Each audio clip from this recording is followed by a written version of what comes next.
So, wash out mga kabiyaheros.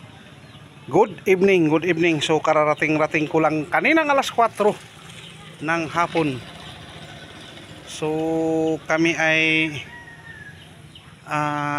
naglakbay from Toblihon, Purok City to Alegria, Surigao del Norte. So, ang papunta namin mga kabiyaheros ay 3 hours. Gawa nung panay ang hinto namin. Iihi.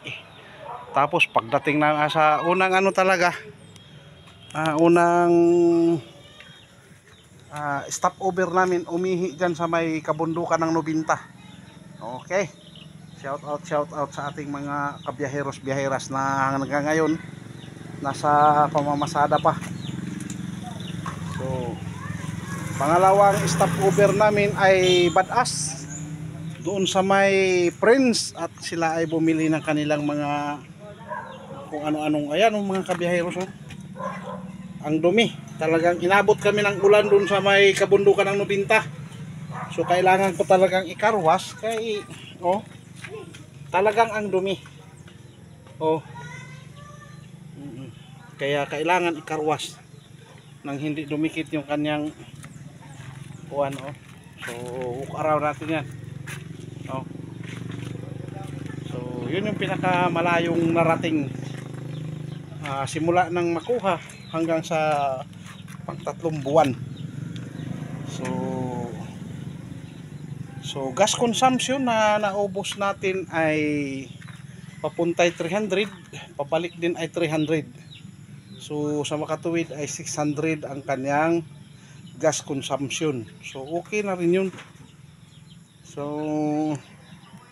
yan, mag-upload din tayo mamaya. Yan, talagang kung tingnan nyo yung mukha,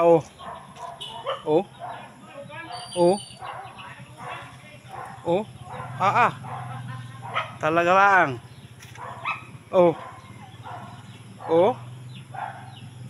Ang dumi. Yan, talagang yan. Inabot kami talaga ng ni Tatay Lando ng ulan doon sa may kabundukan ng Nobinta. Pababa na kami, doon kami inabot talaga ng ulan. Kaya ganyan ang itsura ng ating TBS King. Kaya kailangan natin i-washing, natin. Naka-ready na yung niyan. Tapos yan, tingnan ninyo mga kabiyaheros, talagang magkakulay na sila ng kuwan sa at saka yung talaga lamang. So yun yung kailangan natin talaga. Huwag nating pabayaan. Gawa ng mahirap tagtagin yan pagka kumapi talaga yung kuwan. Kung tawagin sa amin dito ay kaitan. Kaya washing muna tayo mga kabiyaheros beras, wash out. Ika nga. Di ba?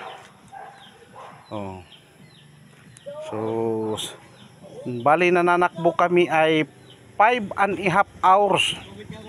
Dahil 3 hours papunta, 2.5 pauwi. Ganun ang aking takbo. So yan. Yan yung ating, wala namang madumi din sa yung lang talaga.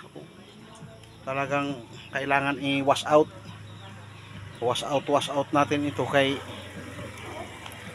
talagang maputik, madumi, para bukas pag namasada malinis na siya, para hindi nakakaiw.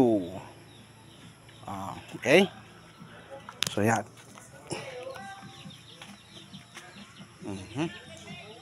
Yan yung pobreng 3-wheeler driver vlogger nakarating sa Alegria. So talagang malayo din talaga ang aming narating. So ang ating speed meter kanina ay pumapalo tayo ng sa katuwiran talaga ay 75. Yan ang ang ating takbo. 75 ang kanyang sa speed meter dito, speedometer. Ayan. So yun yung ating update. So hanggang dito na lang muna kay para ako'y makapag-start na ng aking pag-wash out. So thank you ng marami. Shout out din sa pamilya ni Manojoy Ata. Yun, dito ako nag-wash out. So hanggang dito na lang muna. Bye bye, God bless and to God be the glory. Alfred Uhaw TV Vlogs.